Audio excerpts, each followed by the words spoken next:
Good evening everyone, welcome back. तो जैसे हमारी 10 एमसीक्यू सीरीज चल रही है जिसमें हम अलग टॉपिक्स के साथ आपके साथ हाजिर होते हैं, इकोनॉमी हो, चाहे हिस्ट्री हो, चाहे आपकी इंग्लिश, मैथ्स, रीजनिंग, तो वैसे ही आज हम आपके साथ फिर हाजिर हैं जहां हम डिस्कस करेंगे 10 एमसीक्यू जो कि बहुत ज्यादा इंपॉर्टेंट, रेलेवेंट रहते हैं आपके एग्जाम पॉइंट ऑफ व्यू से for the APFC and the AOEO exam. ये क्वेश्चंस आपके इसलिए रेलेवेंट भी रहते हैं क्योंकि ये आपके प्रीवियस ईयर क्वेश्चंस और आपके मॉडल क्वेश्चन से इंस्पायर्ड होते हैं, डिपेंडिंग जो आपकी एग्जामिनर की साइकी रहती है इन क्वेश्चंस को फ्रेम करने के लिए। और वैसे ही क्वेश्चंस हम आपके साथ डिस्कस करते हैं ताकि आपके चांसेस ऑफ सिलेक्शन मैक्सिमाइज हो सके और आप अपनी मेरिट लिस्ट के अंदर अपनी सिलेक्शन को इंश्योर कर सके। तो चलिए जी, अपनी क्लास का शुभ आरंभ करते हैं और बढ़ते हैं आपके पहले क्वेश्चन की तरफ। तो जैसे जैसे बच्चे जुड़ रहे हैं आप जरूर कमेंट बॉक्स में आंसर इसका बताएं और हम आपकी क्लास का करते हैं स्टार्ट। चलिए जी, पहला क्वेश्चन आपका रिलेटेड है द रिलीजन ऑफ अर्ली वैदिक आर्यंस। तो आप सबको पता है कि इंडस वाली सिविलाइजेशन के बाद आपको देखने को मिलता है कि आर्यंस का एडवेंट होता है 1500 बीसीई में, that is before common era. और आर्यंस का ओरिजिन के ऊपर हमेशा एक डिबेट रहता है कि ये आपके सेंट्रल एशिया से हैं, यूरोप से हैं, या इंडिया की ओरिजिन से ही इनका वाकिफ है, या आपको तिब्बत या आर्कटिक सर्कल से देखने को मिलते हैं। ऐसी तमाम थ्योरीज आपको देखने को मिलती है आर्यंस के ऊपर, बट फिलहाल उस डिबेट के अंदर नहीं जाते हैं और बात करते हैं, क्योंकि हमें यह भी समझा है हमने हिस्ट्री के अंदर कि वी सी द अर्ली वैदिक लाइफ एंड द लेटर वैदिक लाइफ। तो जो आपके अर्ली वैदिक आर्यंस है उसकी क्या सिमिलैरिटी या उनकी क्या प्रैक्टिसेस थी, तो गिवन है कि वो भक्ति के अंदर ज्यादा लीन थे, अधीन थे। Image worship of yajnas, worship of the nature and yajnas, and fourth option is worship of the nature and the bhakti. So आपके सामने 4 ऑप्शंस दे रखे हैं एंड आपको बताना है कि इसमें से क्या सही है, किसका कंटेक्स्ट है आपका अर्ली वैदिक आर्यंस का। ये कंटेक्स्ट जरूर याद रखिएगा। हाँ जी, तो कमेंट बॉक्स के अंदर जरूर इसका आंसर बताएं कि क्या सही आंसर लगता है। हमेशा क्वेश्चन के कंटेक्स्ट को समझ के उसको आंसर करिए, तभी आप एक सही आंसर के ऊपर पहुंच सकते हैं।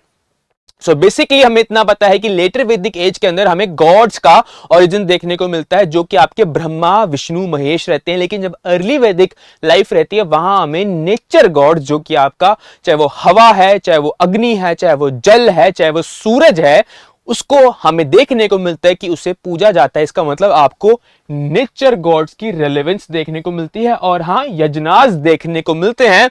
सो द सही आपका ऑप्शन बनता है, very good in the comment box, the answer becomes the C option.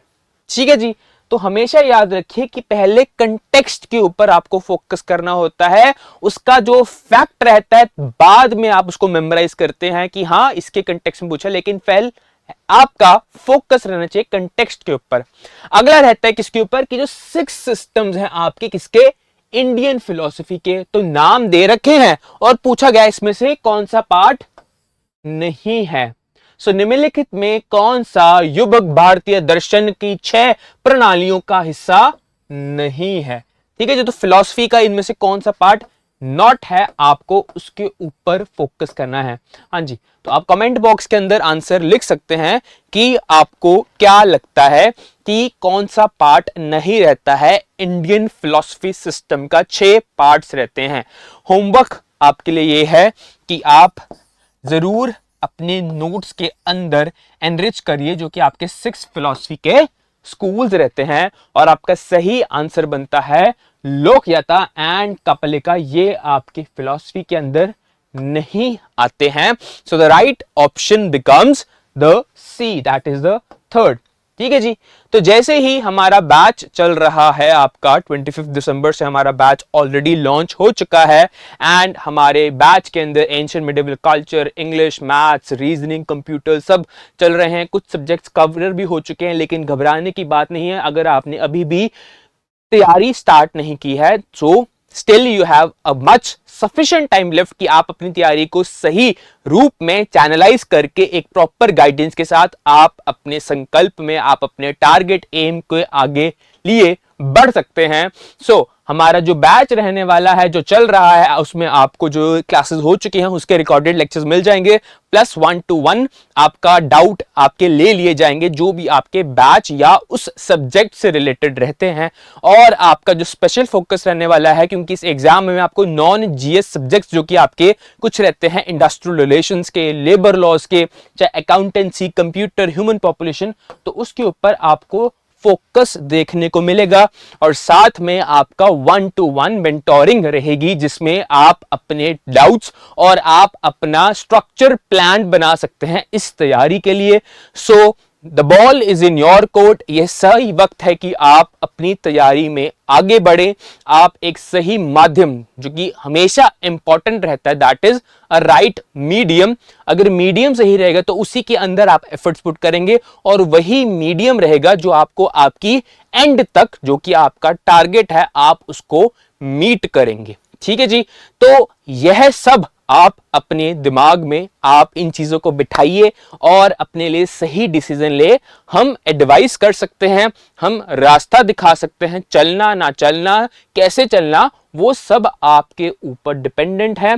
सो हमारे 2 क्लासेस होती हैं, एक आपको सुबह देखने को मिलती है 9 o'clock के अराउंड, और एक शाम को इवनिंग में होती है। फिलहाल अभी आपके इस बैच में मैथ्स और शाम को आपकी कंप्यूटर्स चल रही है। So if you are and if you are willing, please do contact at the number given below। ठीक है जी। चलिए बढ़ते हैं आपके अगले क्वेश्चन की तरफ। जो आपका नेशनल मोटो है इंडिया का क्या है, तो एक क्वेश्चन तो यही आ गया, लेकिन आंसर गिवन है कि वो है सत्यमेव जयते। वो आपका एम्बलम में गिवन है, तो वो किस उपनिषद से आपका ले रखा है। कथक, चंडोग्या, ऐत्र या मुंडका उपनिषद, तो कौन से उपनिषद से आपका मोटो दैट इज सत्यमेव जयते है। ठीक है जी। तो यह आपके आगे क्वेश्चन गिवन है। अब एक और क्वेश्चन की आता है कि ये उपनिषद क्या है। उपनिषद आर बेसिकली द फिलॉसफी जो कि आपकी यूनिवर्स के ओरिजिन से लेके आत्मा के बारे में, एथिक्स के बारे में उपनिषद डील करते हैं, जो कि रैशनल रहते हैं, आपको एक लॉजिकल आंसर देने की कोशिश करते हैं। तो ये रहता है उपनिषद का मतलब। हाँ जी। तो कमेंट बॉक्स में जरूर बताएं कि सही आंसर क्या है आपका रिलेटेड टू द क्वेश्चन कि सत्यमेव जयते कौन से आपकी उपनिषद से ले रखा है। हाँ जी। The right answer is Mundaka Upanishad, जो कि आपका ले रखा है किसमें से, आपका सत्यमेव जयते मुंडका उपनिषद में से ले रखा है। चलिए अगला बड़ा ही इंपॉर्टेंट है कि चैत्र 1 जो कि नेशनल कैलेंडर है आपका, अब देखो कंटेक्स्ट क्या है, साका एरा। ठीक है जी। कंटेक्स्ट क्या है, साका एरा। तो एक कॉरेस्पॉन्ड करता है आपकी किसकी डेट से, जॉर्जियन कैलेंडर की, in a normal year of 365 days. ठीक है जी। तो अब आपका लिखा है कि अब इसमें से कि जो चैत्रा 1 है the national calendar based on the Saka era correspond to which one of the following dates, तो किस डेट से आपका ये कॉरेस्पॉन्ड करता है। ये गिवन है कि 22 मार्च दैट इज 21 मार्च, 15 में आपका 31 मार्च या 21 अप्रैल। तो इसमें से आपको बताना है कौन सी चीज पे ये कॉरेस्पॉन्ड मेल खाता है। अब 2 चीजें आती हैं कि ये साका एरा क्या है। तो जब आपके एक राजा रहते हैं कनिष्क, कनिष्क का जब कोरोनेशन होता है तो वो स्टार्ट करते हैं द साका एरा। ठीक है जी। तो ये आपका रहता है जब कनिष्क राजा कोरोनेशन करते हैं, उनकी आपकी होती है समारोह, आपका राजगद्दी जब वो संभालते हैं। अब होमवर्क आपके लिए ये है, और अगर आपको पता है तो जरूर कमेंट बॉक्स में बताएं कि जो कनिष्क है वो कौन सी डायनेस्टी से बिलोंग करते थे। ठीक है जी। अब आपका इसमें से जो जॉर्जियन कैलेंडर से, क्योंकि जब एक राजा अपना कोरोनेशन है तो वो अपनी कैलेंडर खुद स्टार्ट करता था। जैसे आपको देखने को मिलेगा एक बड़ा ही कॉमन आपने सुना होगा शायद, that is Vikram Samvat era. अब जो एक राजा थे मध्य प्रदेश से, उज्जैन से, विक्रमादित्य, जब वो साकास को हराते हैं तो वो अपना एक एरा स्टार्ट करते हैं, that is a Vikram Samvat era, जो आज के टाइम पे नेपाल का ऑफिशियल कैलेंडर है। ठीक है जी। तो फिलहाल बात करी है साका एरा की, बात करी है कनिष्क राजा की। होमवर्क आपके लिए है कि कौन सी डायनेस्टी से बिलोंग करते हैं और जॉर्जियन कैलेंडर से ओवरलैप कर रहा है, तो कौन सी डेट है, दैट इज द 21 मार्च। ठीक है जी, तो आंसर बनता है आपका ए ऑप्शन। चलिए जी, अगला क्वेश्चन है आपके किसके ऊपर, कंटेक्स्ट क्या है, जैन फिलॉसफी।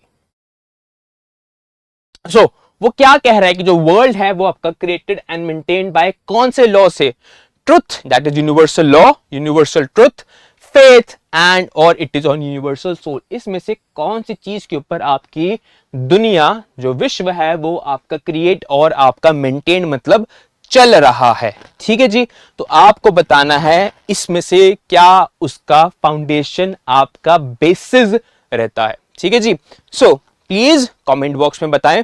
याद रखिएगा जब तक आप डिस्कस नहीं करेंगे, जब तक आप आंसर्स कमेंट बॉक्स के अंदर नहीं लिखेंगे, तब तक आप एक सही ट्रैक पे नहीं जा सकते हैं।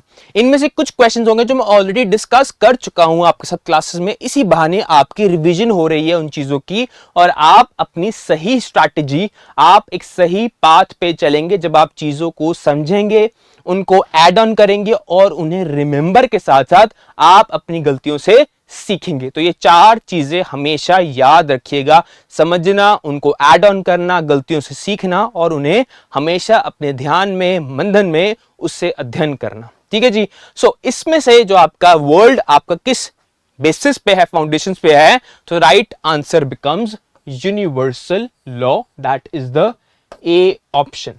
चलिए जी, अगला क्वेश्चन बुद्धिज्म के ऊपर है। सो बुद्धा के ऊपर कहा गया है कि जो उनका हैंड जेस्चर रहता है, अब हैंड जेस्चर कौन सा होता है, जो कि उनका कुछ इस प्रकार रहता है, जो कि रहता है भूमि स्पर्श मुद्रा। अब जो भूमि स्पर्श मुद्रा है ये क्या सिंबलाइज करता है। जब आपने बुद्धा या बुद्धिज्म के ओरिजिन को पढ़ा है, फिलॉसफी ऑफ बुद्धिज्म को पढ़ा है, तो जब उनका फर्स्ट सरमन था जिसमें आनंद उनके रहते हैं और 4 डिसाइपल्स और रहते हैं जो बुद्धा क्या सुन रहे हैं, सरमन, जिसमें उन्होंने एक व्हील यूज किया था और लाइफ के बारे में बताया था कि कैसे आत्मा इन स्पोक्स के अंदर फंसी है और जब आत्मा इसमें से निकलेगी तो आप निर्वाणा प्राप्त करेंगे। आपकी जो डिजायर्स हैं वो स्पोक्स रहते हैं जो व्हील के थ्रू उन्होंने दर्शाया था। और जब उनका सरमन कंप्लीट होता है तो वो भूमि स्पर्श मुद्रा करते हैं, मतलब कि अर्थ भी उनकी प्योरिटी एक्सेप्ट करता है, किसकी, बुद्धा की, जो आपके पहले किंग सिद्धार्थ के नाम से जाने जाते थे। तो वही है कि जो भूमि स्पर्श मुद्रा कर रहे हैं वो क्या सिंबलाइज कर रहा है कि Buddha calling the earth to watch the Maharaj, to prevent Maharaj from disturbing his meditation. देखिए, कुछ ऑप्शंस हम बुद्धा की ग्रेटनेस को जानते हैं, हम बुद्धा की टीचिंग्स को जानते हैं, तो कुछ ऑप्शंस तो हम डायरेक्टली एलिमिनेट भी कर सकते हैं। क्या इतना बुद्धिजीवी किसी और को बुलाएंगे अपनी मदद करने के लिए? तो ये ऑप्शंस तो हम डायरेक्टली कर सकते हैं कि वो आपको किसको बुला रहे हैं, वो आपका अर्थ को बुला रहे हैं कि आओ देखो कि ये मारा मुझे डिस्टर्ब करो और इनको प्रिवेंट करो। तो ये तो ऑप्शन आपका डायरेक्टली ही चला गया। ठीक है जी, both statements A and B are correct, तो ये भी गलत चला गया। अगला है Buddha calling the earth to witness his purity and test it despite the temptation of Maharaj. ठीक है जी, महाराज आपकी वो रहते हैं डेमन, जो कि आपका इविल डिजायर्स रहते हैं, जो कि डिस्ट्रैक्ट कर रहे थे जब बुद्धा आपका मेडिटेशन कर रहे थे। अगला रहता है Buddha reminder to his followers that they all arise from the earth and finally dissolve into the earth and thus life is transitory, जो कि नहीं रहता है। आपका सही ऑप्शन बनता है कि बुद्धा कॉलिंग द अर्थ की वो उनकी विटनेस करे प्योरिटी को, क्यों, तबकि जबकि उनको आपकी डिस्ट्रैक्शंस भी थी, टेम्पटेशंस थी मारा के द्वारा, बट वो डिस्ट्रैक्ट नहीं हुए और उन्होंने मेडिटेशन के ऊपर, अपनी नॉलेज प्राप्त करने के ऊपर सही फोकस रखा। ठीक है जी, तो यह रहता है आपका भूमि स्पर्श मुद्रा, जहां आपको देखने को मिलता है कि अर्थ भी बुद्धा की प्योरिटी एक्सेप्ट करती है। और ये आपका भूमि स्पर्श मुद्रा एक ऐसा मुद्रा रहेगा, और भी बहुत सारी मुद्राज रहती हैं, लेकिन जो भूमि स्पर्श मुद्रा है, जो आपको 3 स्कूल्स ऑफ आर्किटेक्चर रहते हैं, चाहे वो गंधारा का रहता है, मथुरा का रहता है, सतवाहनास का रहता है, जो कि अमरावती का रहता है, वहां आपको बहुत ज्यादा स्कल्पचर्स के अंदर बुद्धा के टू बी पर्टिकुलर भूमि स्पर्श मुद्रा देखने को मिलता है। इसलिए ये बड़ा ही रेलेवेंट रहता है आपके स्कल्पचर आर्ट में और आपका सिंबलाइज करता है, जो कि अभी हमने डिस्कस किया।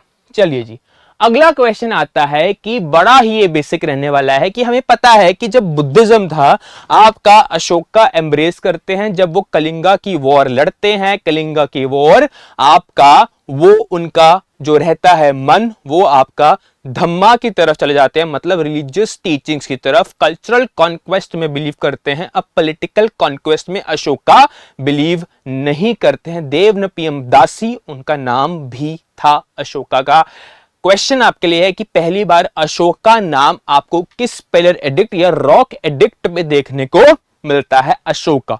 ठीक है जी। जो बुद्धा का रॉक कट केव्स थे, अब क्या है? रॉक कट केव्स, क्योंकि हमें पता है पिलर एडिक्ट्स देखने को मिलते हैं, रॉक एडिक्ट्स के देखने को मिलते हैं, रॉक कट केव्स देखने को मिलते हैं। वहां जो चैत्याज और विहारास थे, आप ये वो क्या मतलब है? मतलब कि विहारा क्या क्या पर्पज है या चैत्याज का क्या पर्पज है? आपके सामने दो टर्मिनोलॉजीज आपको बुद्धिज्म में देखने को मिलती हैं जब आप डिस्कस करते हैं अशोक का बुद्धिज्म को एम्ब्रेस करते हैं। जो चैत्याज और विहाराज है उसका क्या मतलब रहता है? रॉक कट केव्स, जो कि आपकी बराबरी हिल्स नागार्जुनी केव्स के अंदर आपको चैत्याज विहाराज कुछ हॉर्स शू मैग्नेट के रूप में देखने को मिलते हैं। चैत्याज और विहारास, विहारास से आप समझ सकते हैं, विहारास मतलब जहां आप रेस्ट करते हैं। आपका बनता है कि viharas is the dwelling place of monks and chaityas is a place of worship या मेडिटेशन। आप वर्ड यहां रख सकते हैं। The right option becomes B. Chaitya कोई स्तूपा से रिलेटेड नहीं है, मटेरियल डिफरेंस ऐसा कुछ नहीं है। और यहां तो स्टेटमेंट को उल्टा कर दे कि विहारा वर्शिप का नहीं, विहारा का मतलब जहां रिजाइड करते हैं, ड्वेल करते हैं, तो विहारा मतलब कि जहां मॉन्क्स रहते हैं, चैत्या जहां वो मेडिटेशन करते हैं। ठीक है जी। अगला चलिए, in which part of the following describes the concept of nirvana? Nirvana का मतलब रहता है एनलाइटनमेंट। अब निर्वाणा आपका कई लोग कनेक्ट कर लेंगे, मतलब कि जब वो नहीं रहे, दैट इज महापरिनिर्वाणा। निर्वाणा दर्शाता है एनलाइटनमेंट। आपका निर्वाणा का क्या मतलब है? Extinction of the flame of desire, complete annihilation of self, a state of bliss and rest, a mental state beyond comprehension. तो ये आपके तीन ऑप्शंस रहते हैं। जब आपको राइट नॉलेज अचीव हो गई है, जब आपको पता है कि क्या आपके लिए सही है, जिंदगी क्या क्या अर्थ है, जिंदगी का क्या सच है, जिंदगी को सही मायनों में कैसे जिया जाता है, आप एक सुलझे हुए इंसान बन चुके हैं। आप अपने आप को मैनर में एक सही ढंग में आप अपने और अपनी एनर्जी को चैनलाइज कर रहे हैं, तब आप एक सही एनलाइटेंड पर्सन है। अब अल्टीमेटली ये सब्जेक्टिव चीज है, आपकी परिभाषा अलग हो सकती है एनलाइटनमेंट को देख के, मेरी परिभाषा अलग हो सकती है, लेकिन फीचर हमेशा कॉमन रहेगा, दैट इज आप एक ब्लिस और रेस्ट के स्टेज के अंदर हैं। ये रहता है आपका निर्वाणा से रिलेटेड। ठीक है जी। तो अब कुछ चीजें आती हैं कि जो निर्वाणा है वो बुद्धिज्म में यूज किया जाता है, और आपका जो मोक्ष है, ठीक है जी, वो हिंदुइज्म में यूज किया जाता है। और आपका एक वर्ड है मुक्ति, ठीक है जी, तो जो मुक्ति है वो जैनिज्म में यूज किया जाता है। ठीक है जी। तो आप पहली बात मिक्स ना करें, और इनके मतलब अलग अलग रहते हैं। मुक्ति आपकी मोक्ष आपका दर्शाते हैं कि जब आपकी मृत्यु हो चुकी है और आपका जो ये चक्र है पुनर्जन्म का, जन्म का, मृत्यु का, आप इन सब से आजाद हो चुके हैं, आपकी इनमें से निकल चुकी है आत्मा। क्योंकि हिंदुइज्म जैनिज्म में एक चीज कॉमन है, क्योंकि वो कहते हैं जो आत्मा है, आपकी सोल है, वो कभी भी मर नहीं सकती, वो आपकी एक शरीर से निकल के दूसरे शरीर में चली जाती है। मतलब आपको बात की जाती है कि there is transmigration of the soul.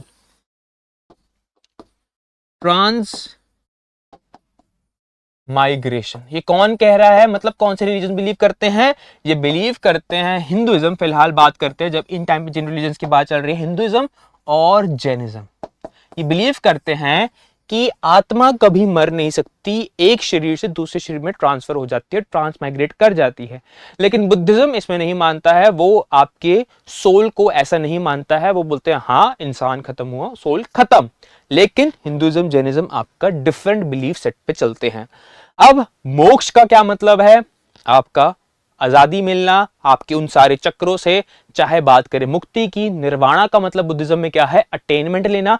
महापरिनिर्वाण का मतलब है जब आप इन सारे बंधनों से बाहर आ जाते हैं। याद करिए बुद्धिज्म का फर्स्ट सरमन बुद्धा का, जहां उन्होंने बात की थी कि जो हमारी आत्मा है वो इन स्पोक्स के अंदर फंसी हुई है, ये हमारे कर्म हैं, हमारे इवल्स हैं, और जब हमारी इसमें से आत्मा निकल आएगी उस दिन हमें निर्वाणा प्राप्त हो जाएगा, मतलब हमें एनलाइटनमेंट प्राप्त हो जाएगी।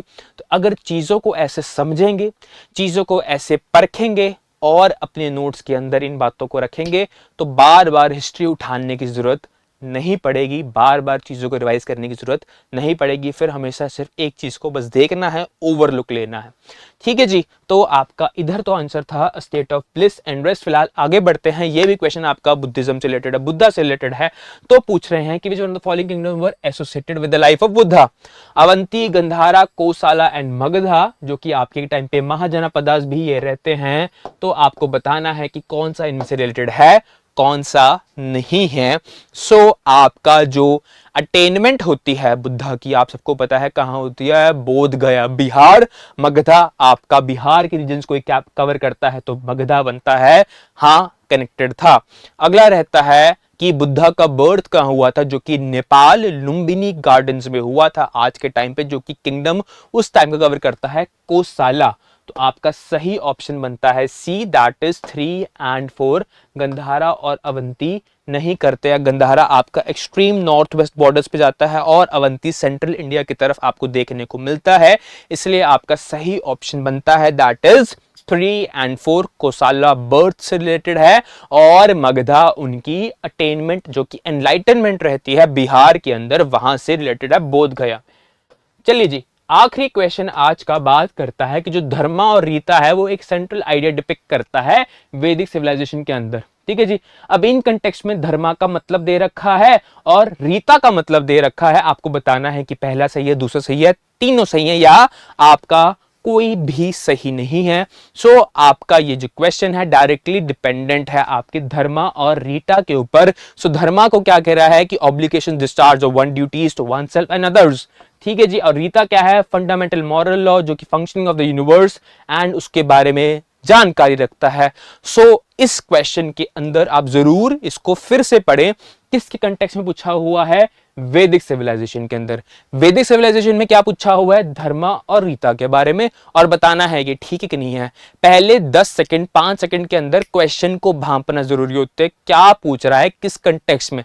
अगर मुझे एंशिएंट वैदिक सिविलाइजेशन का ही नहीं पता है तो मुझे इस वक्त होता है कि आगे बढ़िए क्वेश्चन पे। हाँ, अगर कंटेक्स्ट पता है क्वेश्चन का, फिर क्वेश्चन को अटेम्प्ट करने का सोचिए, क्योंकि उस वक्त आपका हिस्ट्री के मल्टीपल क्वेश्चंस, इकोनॉमी के, लेबर लॉस के, अकाउंटेंसी के, computer, English, maths, reasoning, current, ऐसे टॉपिक्स होते हैं कि हमें उन पे फोकस करना होता है। इसलिए हमेशा याद रखना एक बेसिक चीज, दैट इज आपको क्वेश्चन का पहले कंटेक्स्ट पता होना चाहिए।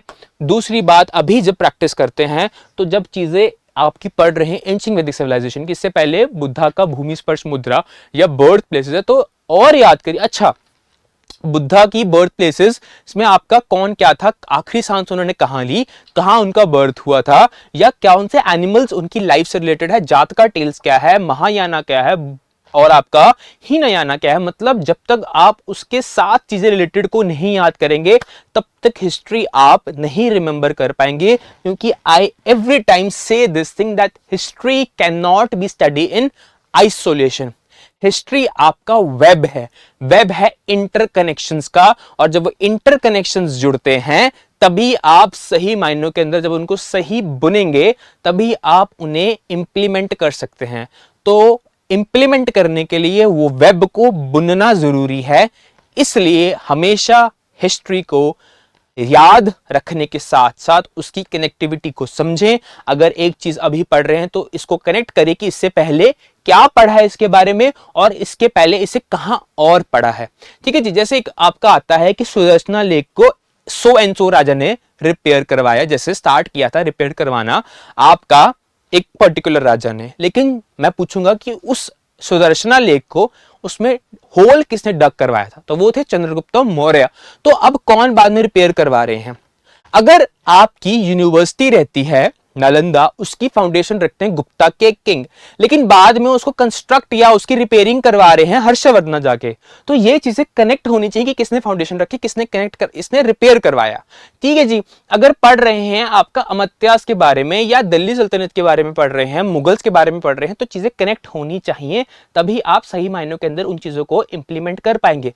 अगर इक्तादारी सिस्टम के बारे में पढ़ रहे हैं कि जो फिरोज शाह तुगलक है उसने आके इक्तादारी सिस्टम को हेरिडिटरी बना दिया, लेकिन इक्तादारी सिस्टम स्टार्ट किसने किया था वो तो इंपॉर्टेंट है, वो तो याद रखना है। और जब स्टार्ट हुआ तो क्या वो हेरिडिटरी था कि नहीं था? इसका मतलब हिस्ट्री एक कनेक्शन ऑफ वेब है जिसको हमेशा आइसोलेशन में नहीं पढ़ा जा सकता है। हर टॉपिक, हर चीज कनेक्टेड है, जो कि मैं बार बार रिपीट करता हूं। फिलहाल इसका सही आंसर बनता है बोथ। आपकी जो स्टेटमेंट्स हैं वो सही रहती हैं। आई होप जो मैं मैसेज देना चाहता था आज की क्लास से आपने जरूर समझा होगा। आने वाले टाइम के अंदर इकोनॉमी और आपके और लेक्चर्स के साथ हम आपके साथ फिर हाजिर होंगे। वेरी वेरी इंपॉर्टेंट मैसेज, हमारी टीम के द्वारा एक वीडियो बनाई गई है यूनेस्को की वर्ल्ड हेरिटेज साइट्स।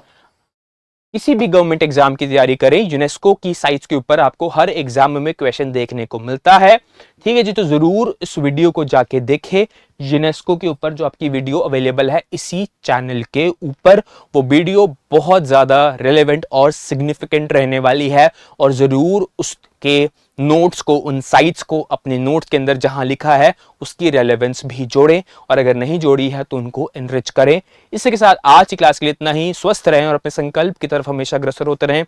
क्लास को जरूर शेयर कीजिए, सब्सक्राइब कीजिए, टेलीग्राम चैनल को ज्वाइन कीजिए। टेलीग्राम चैनल का लिंक डिस्क्रिप्शन बॉक्स में दे रखा है।